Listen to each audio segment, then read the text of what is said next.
اسمعني مزيان، ماشي كنحكم عليك ولا كنقول عليك ضعيف، بالعكس انا كنت بحالك. هاد الهضره جايه من واحد كان مبلي وكنضيع. الشراب، الحشيش، الكارو، كلها كتخليك تحس براسك هارب من الواقع، ولكن في الحقيقه راه كتزيد تغرق اكثر. كنت كنقول غير باش ننسى، ولكن ما عمرني نسيت. بالعكس كبر الخوف وكبر الندم وكبرت الكراهيه لراسي، حتى جا النهار وسولت راسي سؤال واحد: اش بغيت من هاد الحياه؟ بغيت نتزوج، بغيت وليدات، بغيت دار، خدمه، راحه. واخا تكون ابسط حاجه راه كتشرط منك تكون نقي وواعي وقافل مع راسك. انا عرفت قيمه النيه، واخا كنت مبلي قلت الله عاوني وبغيت نبدل حياتي وبدات تغير من ديك اللحظه. راه الله ما غاديش يبدل حالك الا ما درتي تحرك وبغيتي تبدل راسك. راه الوحيد يقدر يكون عاطس في القداره، ولكن في مره واحده يقدر يوقف ويشد الارض ويقول بركه.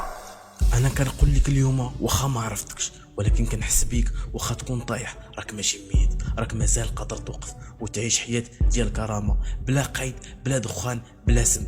وصدقني النهار اللي غادي تبكي على راسك هو اول نهار كتربح فيه. وقف مع راسك، وقف مع الله، وخذ اول خطوه. انا كنضمن لك الحياه غادي تبدا تضحك لك بشويه بشويه. تقدر تكون قتقول ما عندي زهر، ولكن الحقيقه ما عندكش صبر. تقدر تقول ما عندي فرصة، ولكن كتضيعهم كل مرة كتفيق متأخر.